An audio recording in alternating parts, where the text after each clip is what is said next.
We are all tied to the ocean. Tedrago awoke from a brief and unrestful slumber, his stomach growling loudly in hunger and a terrible taste in his mouth. He shuddered and rubbed his hands along his arms, his plumage standing up straight as a cold breeze drafted through the gaps of his derelict hut, taking the last remnants of heat left behind by the long-dead fire in his stove with it. If he didn't want to freeze to death in the unusually early oncoming winter, he would have to fix the damage soon, otherwise the cold would soon take him in his sleep. However, he felt too weak. Too heavy were his arms, legs and wings. Too hazy was his mind from hunger and exhaustion, his strength long drained away from exposure to the elements. Even now he could feel it. His will to go on and maintain himself was strong, but will alone was no longer enough to move his body. He barely managed to drag himself out of his hut, a large bucket in hand, so he could at least get some water to fulfill the bare minimum of his needs. Running water had stopped working correctly months ago, and had to be centralized so it wouldn't break down completely.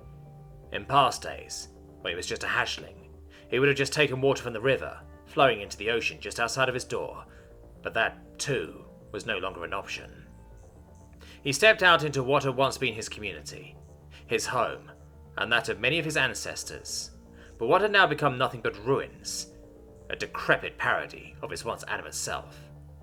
The streets dirty and sordid, the huts and houses run down, not even half of them so much as inhabitable anymore, yet even so all lived in.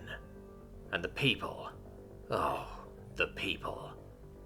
As he slowly dragged himself through the muck, in the direction of the one central functioning water faucet, which was also overstating it, since it would only give out water in the early morning hours, he saw many of his neighbours do the same. They were all so thin he could see their joints poking out through their skin, and their frills lay limp on their heads, not even a bit of meat on them anymore. Their plumage, the beautiful snow-white plumage of his people, was sticking together with dirt and filth, tinting the entirety of them in a dismal grey hue. Back in the day, their elders would have reprimanded them for this, telling them to be proud and groom themselves, no matter how dire the circumstances.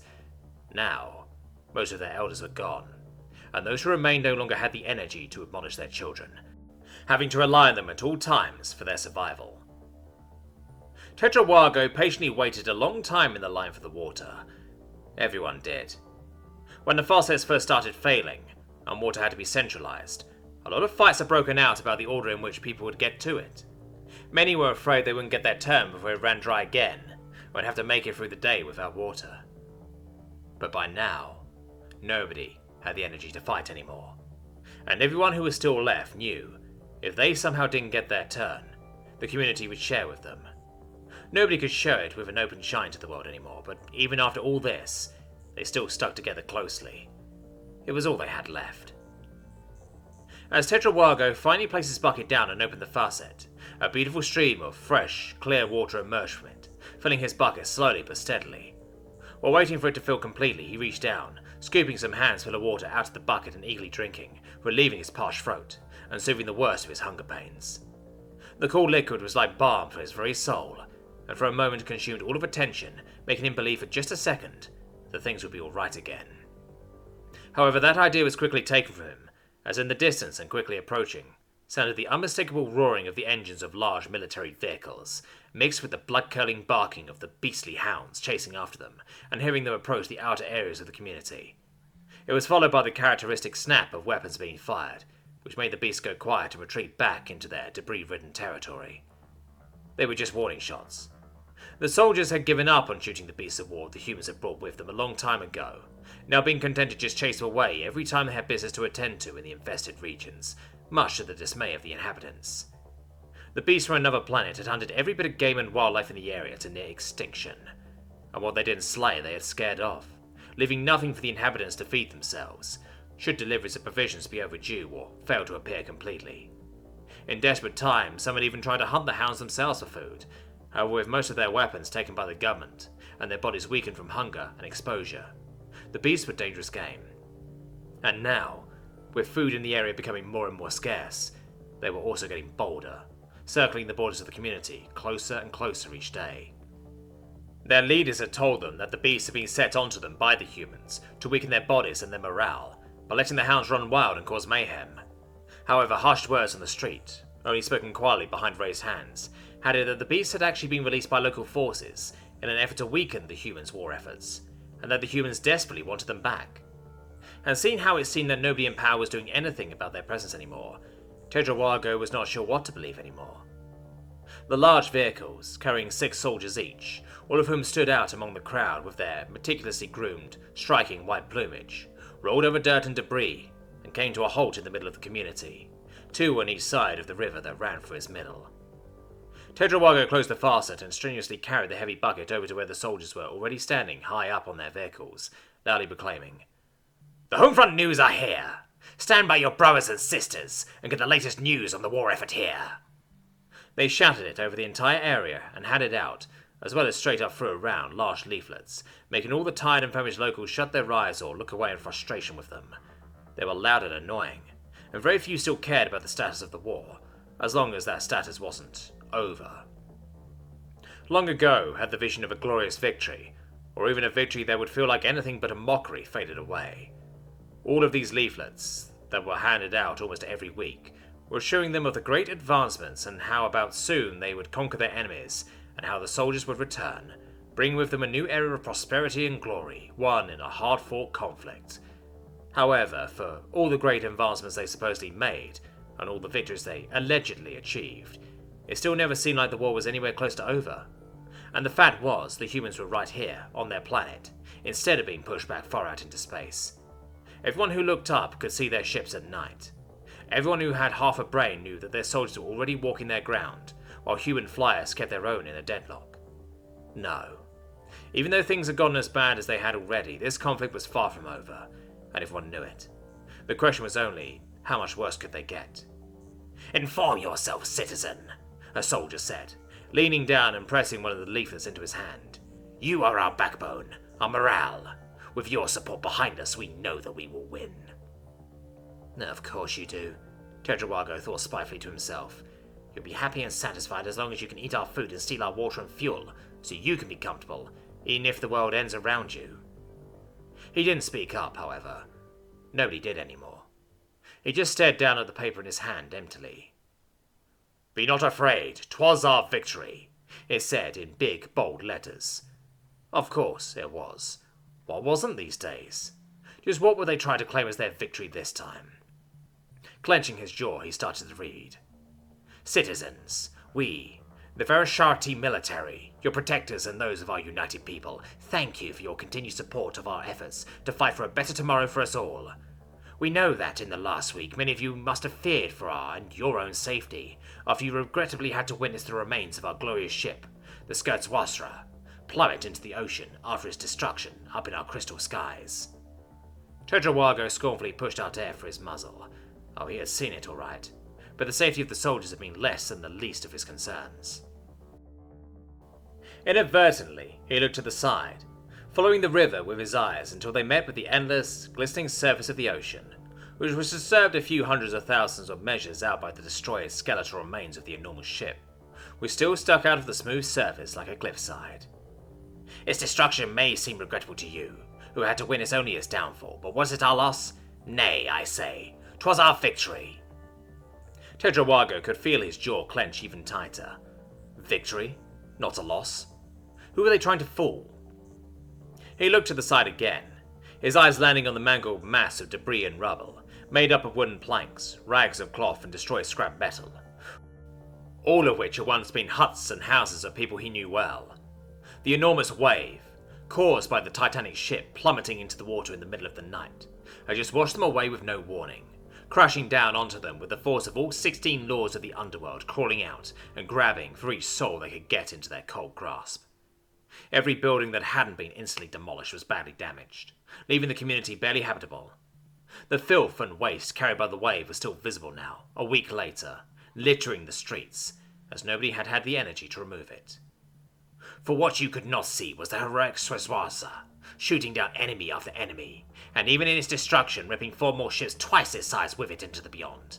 We may have one less ship now, but our enemy lost tenfold.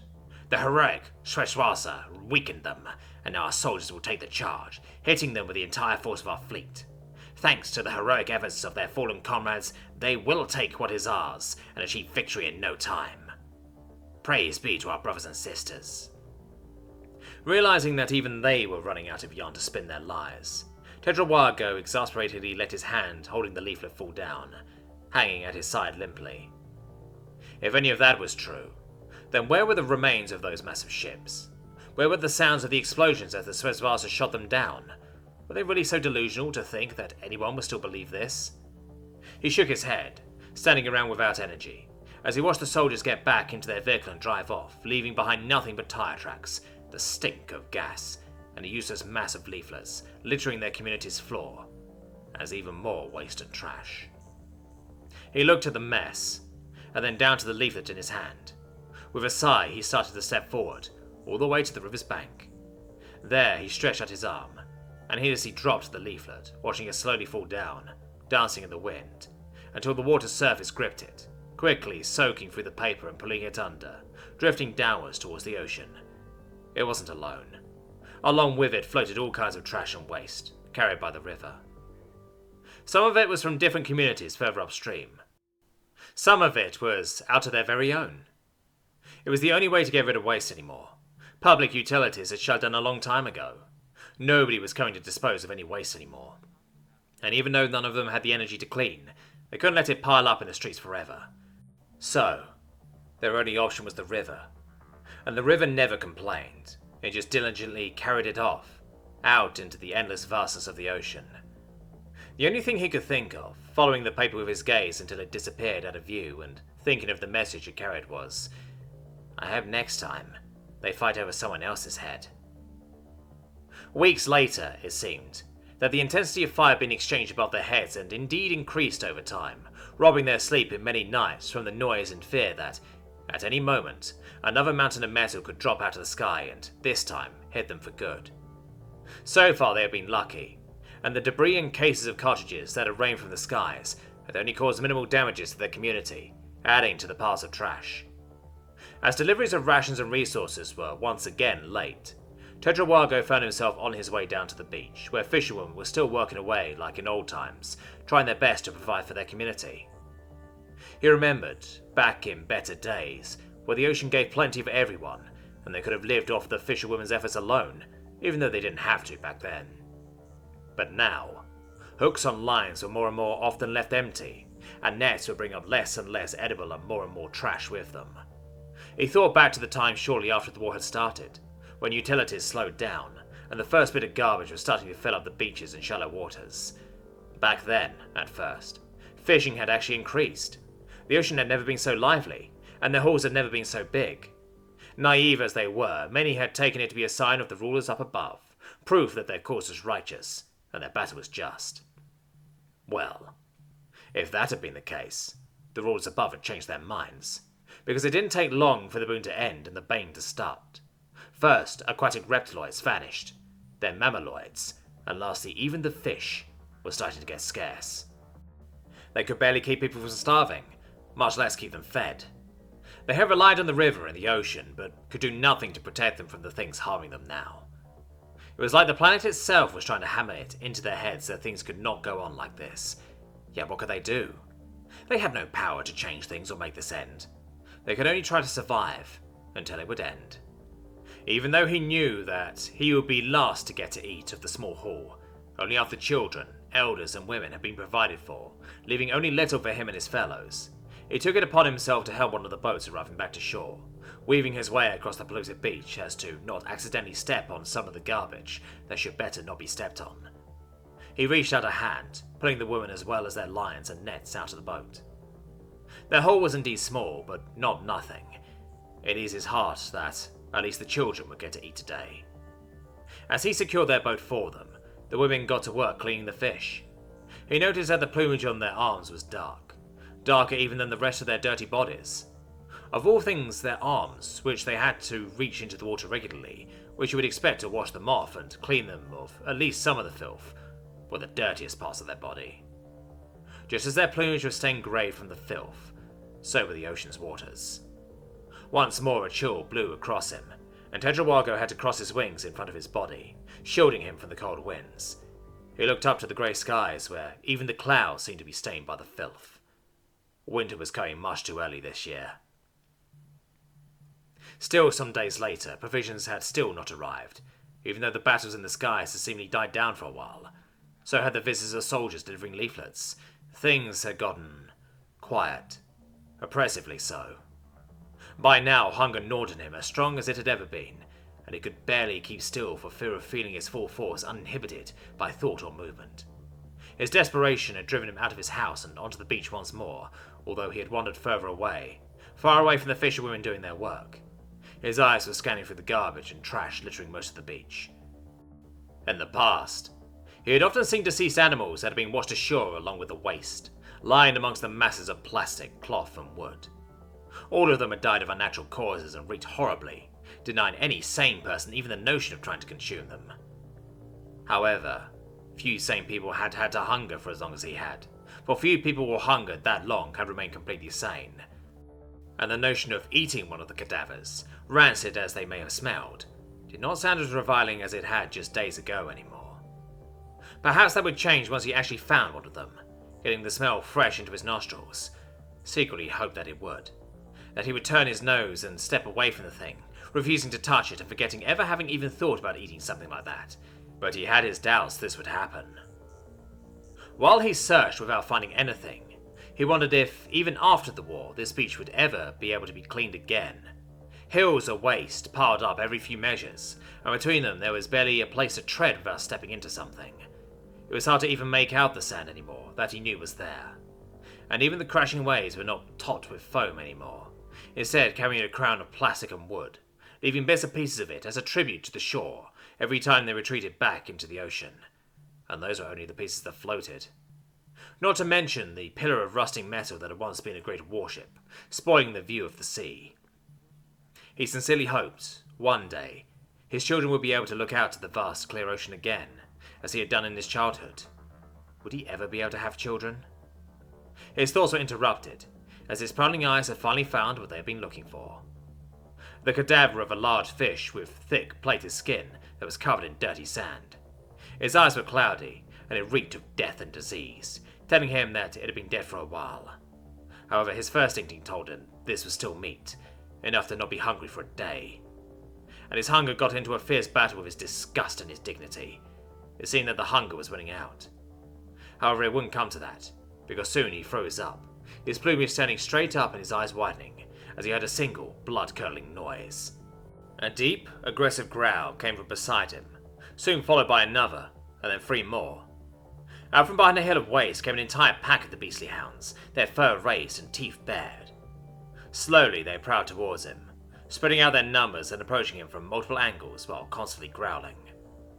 His first instinct was to chase them off. This was his find. He wouldn't give it up to the dirty mutts that had already caused so much sorrow for him and his people. But then reason prevailed. Each of the beasts alone would have been a serious adversary for him, in his current condition, and there were 5 of them. Surrendering his pitiful find, he slowly stepped away backwards, not wanting to leave the beast out of his sight.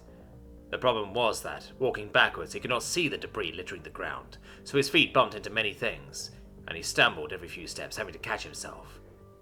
He really hoped that he wouldn't fall and land in the filth, especially since the hounds seemed to ignore the cadaver on the ground and kept their attention locked onto him. If he stumbled, it would certainly be his end, and even if he didn't, he felt the severe danger he was in with each passing second.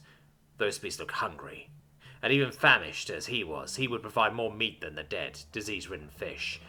They were just sizing him up, trying to decide whether hurting him would be worth the trouble and energy invested into it. Subconsciously, he started spreading his wings, making him appear much larger, as his ancestors had already done millennia ago. It seemed to slightly discourage the beasts, but they did not let up yet, still following him with a bit of respectful distance as he slowly stepped away from them. Suddenly, his leg caught on something big, and momentum carried his body backwards. He just about managed to keep his balance by shifting his weight and flapping his wings, however it wasn't elegant and left him in an awkward position. The hounds had certainly not missed the moment of weakness, but closing in more assuredly now. He could see the wildness in their eyes, as the drool flowed down their chaps, which were busy exposing their long, yellowish teeth. Was this his end? Suddenly, a loud yell that Tetrawago didn't understand pierced through the growling of the hounds and the noise of the sea. It shocked him, freezing him in place once more. However, the beasts reacted very differently. Their heads turned towards the noise's source, and basically all of them stopped growling nearly at an instant. The shout was followed by more of the same kind, along with other yells and loud whistles. The hounds seemed unsure what to do, and the pack suddenly split. Some of them tore away, taking off away from the beach and into the underbrush alongside it, while two of them, who looked like the oldest of the bunch, turned to run towards the source of the noise, which now seemingly approached with rapid footsteps. Tetrawago found it in himself to turn his head, his heart beating all the way up into his ears, and his body feeling numb. He saw a group of strange beings, some of which had crashed down to seemingly greet the hounds, touching and inspecting them, all over, while the beasts excitedly jumped, barked and nipped at the figure's hands and arms, but without any force behind it. Two of the figures had loosened from the group and were hurrying towards him with quick steps. They were short, stout beings. Quadrupeds, walking only on their hind legs and without any wings. They had no plumage but wrapped their exposed skin in layers of colourful cloth, imitating the pattern of a forest floor. Some of their faces looked almost white, others were reddish, and some were shades of brown. And held in their hands or wrapped around their bodies with a sling were very strange looking but still unmistakable weapons. Surely most people living in the big cities would have recognised them sooner, having likely often seen them on the television, but he had never seen one in person, only heard of them in the leaflets. But still he was sure. Those were humans, armed humans, quickly approaching him. His mind went through a wide variety of possible reactions in the fraction of a moment. First, surprise. He had never expected to see humans so close to his community. They were at war. Where were the soldiers? Were humans supposed to be this small? He thought they would be fierce warriors.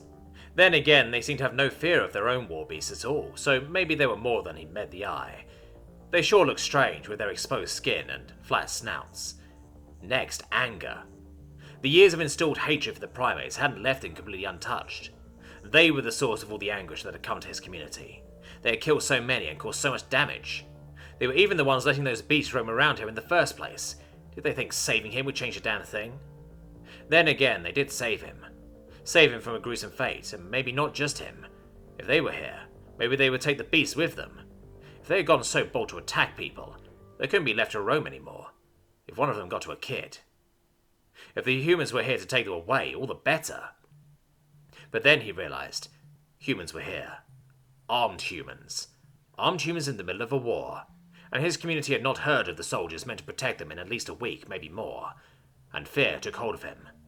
Quickly he raised his arms while cowering down, trying to show in any way he could that he was no threat, and would not be worth wasting even one bullet on. The running footsteps slowed down as they came closer to him.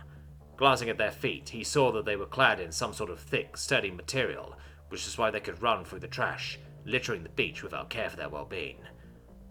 "Are you all right?" One of the two, a smaller one with a longer, lighter hair on the top of their head, which was the only place they had hair, asked in a surprisingly high voice.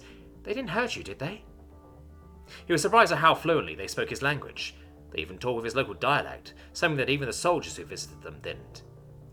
Tetrawago stammered for a moment, not quite able to bring something out while faced with the overwhelming force standing in front of him. What didn't help was that the rest of the humans were seemingly planning to join up with the two that had run ahead, with the hounds still in tow. The human who had spoken to him seemed to notice distress, turning around and yelling something at the others, who came to a stop and yelled something back, but didn't approach any further.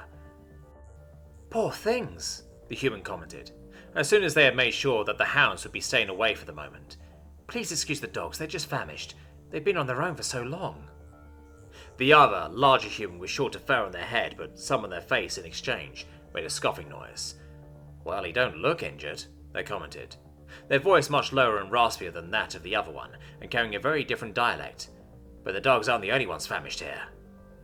They indicated towards Tetrawago with a nod, making the other human inspect him further with narrowed eyes. Suddenly, the long-haired one raised both hands to their mouth in an aghast gesture. "Oh no, you're right!" they yelled out, and looked at Tetrawago with what seemed like genuine concern in their eyes. "He looks like he hasn't eaten in ages, and his poor feathers are all grey. What happened to him?" The other human looked at the outburst with an "what do I know" kind of expression. Tetrawago started, wanting to finally say something, but not quite being able to put together what. "Ah, so we can talk," the one with hair on their face immediately commented. "That's good at least." It almost sounded like they were trying to egg him on, and somehow it was working. "Yes, I can talk." Tetrawago pressed out laboriously. "And no, I'm not injured. You came just in time. Thank you." "No problem," the human instantly replied. Can't exactly have dogs running around killing people now, can we? Then the human stepped forward, reaching out one of their stout arms with an open, clawless hand. Come on, get up, they said, invitingly waving the fleshy appendage around. Hesitatingly, TheDragonheart took the hand, allowing himself to be pulled to his feet by the primate with surprising strength. Immediately after, his eyes darted around, hoping nobody had seen that. If it came out that he was loitering with the enemy... What are we going to do? The long-haired one now asked their companion concernedly. He needs food and a bath. Why hasn't he been taken care of yet? Something about this one's tendencies to talk about him like he wasn't even there while he stood right in front of them bothered TheDragonheart, even despite their soothing voice. What did she mean, taken care of? The other human raised their shoulders for a second. The guys have an entire planet to try and get in order. Someone slipping through the cracks was bound to happen, they explained, running their meaty fingers through the hair on their face. Then they turned towards TheDragonheart, directly addressing him. Do you live somewhere in this area? TheDragonheart swallowed heavily. He couldn't tell a group of armed humans where his community was located, could he? They would destroy it. But if they actually searched for it, or even just continued in this direction, they would find it on their own. It wasn't hidden. And if they caught him in a lie, what would they do to him? Apparently seeing his struggle to decide what to do, the long-haired one chimed in once again, interrupting the conversation with a different question. Say, how come you are so emaciated? They asked in an unfittingly curious tone. Have you not had any opportunity to get food lately, even in an area like this? Now that was a question he could answer honestly. There have not been any provision deliveries for a long time. All our reserves are depleted and we don't know when new ones will come, if at all, he explained grimly. Additionally, the hounds have killed or chased away all the game, and the ocean has been giving us less and less food. As he spoke, he could slowly start hearing desperation creep into his voice, and it became unsteady. He hadn't ever said any of this out loud before, only ever thinking it. He didn't even know why he was saying this right now, and to a human of all people, but he couldn't stop himself anymore. With a breaking voice, he continued. We have no food, no water, and we live in our own filth.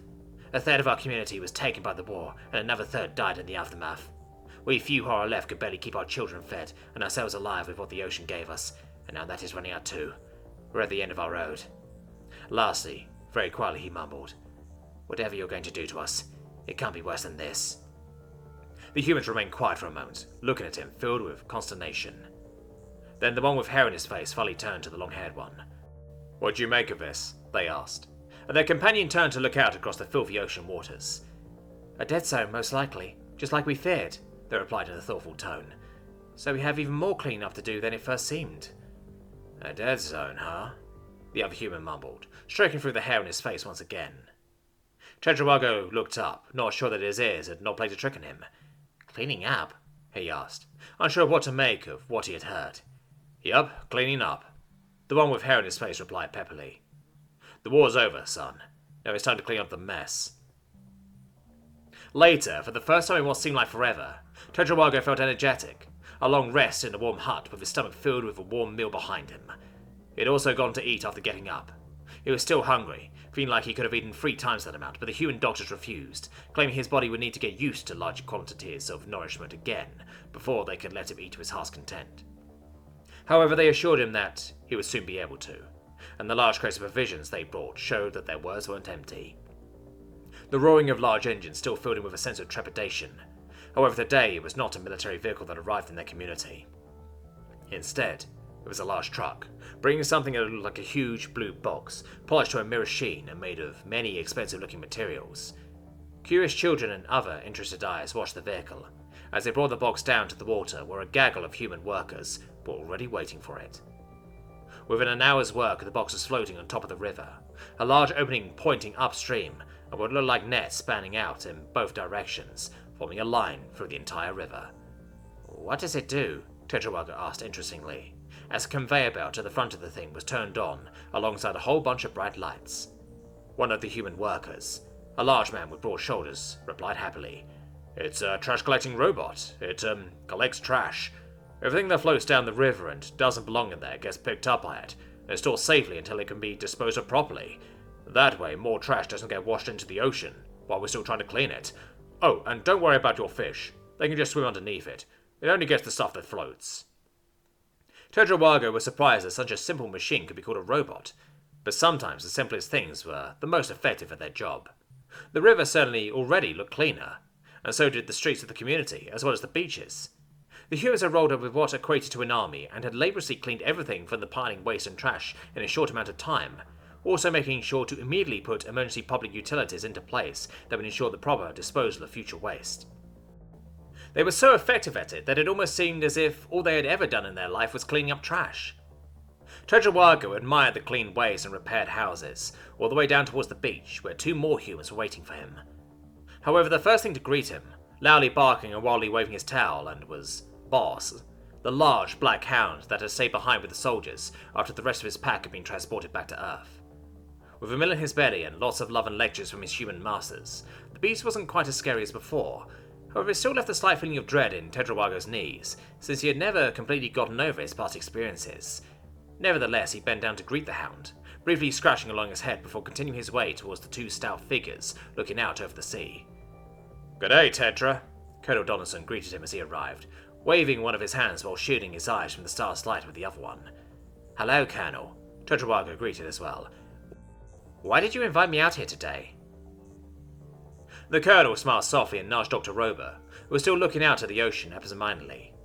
When she realized she was being talked to, she shot around. Immediately, her eyes fell on Tedrowago, and she hurried over with big steps to give him a big hug. "Tedra!" she yelled out, her body crashing against his, with way more force than was necessary for a hug.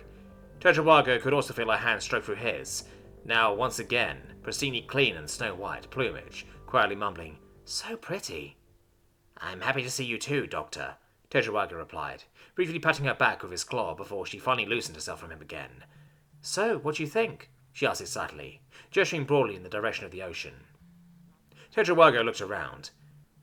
"The beach is certainly much cleaner now. Your people did great work here," he complimented, honestly impressed at the transformation that had taken place here over such a short amount of time. The piles of trash were gone. The sand was clean and fine. You could once again see down the beach for miles. However, Dr. Rober didn't seem happy with his reply. "Not the beach," she loudly said, sounding almost insulted. "The algae." "Algae?" Tedrowago replied, confused, with no idea what she was talking about. With a huff, the doctor grabbed his arm and pulled him closer to the ocean, his feet now almost being reached by the sea's foam. Then she gestured towards the ocean once more. "You see that?" she asked loudly, looking at him expectantly. Seeking help, Tedrowago looked over to the Colonel, who just bemusely smiled. Being too impatient to wait for his answer, the doctor loudly continued. "Look at the colour of the water. Look at all the dark patches, the colonies. Don't you see them?" Tedrowago strained his eyes while looking out. The ocean did look slightly different. "Now that you mention it," he mumbled, thinking that he probably saw what she was talking about. "They're great, aren't they?" she excitedly asked, and Tedrowago awkwardly tried to mirror her enthusiasm without really knowing why. "It means we're starting to get rid of the dead zone that formed here," the Colonel now clarified, apparently having watched Tedrowago struggling enough. "Soon, fish should be able to return to this area in their old numbers." "That's right," the doctor immediately chimed in, triumphantly raising her finger at the ocean. "My algae mix survives in the hyperboscic water and helps to fix it back up with nice fresh O2. Not only that, there's also some bacteria in there eating away at the oil, microplastics and other nasties that our cleaners can't get out completely." Tedrowago released a long breath. "It's unbelievable that such beings exist in nature," he commented breathlessly. "That's because they don't," the doctor replied with a shrug. "But if nature won't make useful stuff, then I will. Soon the ocean will be as good as new." Tedrowago looked at her in shock for a moment, not sure what to make of that. However, he then merely smiled and reached out to put a claw on the doctor's shoulder. It was now clearer than ever. A war with these people had been senseless from the start. By now it had been revealed to him what had caused it. Nothing but an unfortunate encounter between 2 expansionist forces, widely regarded as the biggest mistake in centuries. A sad reminder of how volatile the universe was. "Well, we've still got quite a way to go until then," the Colonel commented, looking out to the massive wreck of the Skrodervrasa that still stuck out of the ocean like an enormous cliffside. Tedrowago looked out at the impossibly big mass of steel. He couldn't even imagine how one would start moving something that big. Yet somehow, he didn't have a doubt in his mind that these 2 had already had an idea to clean up even this mess.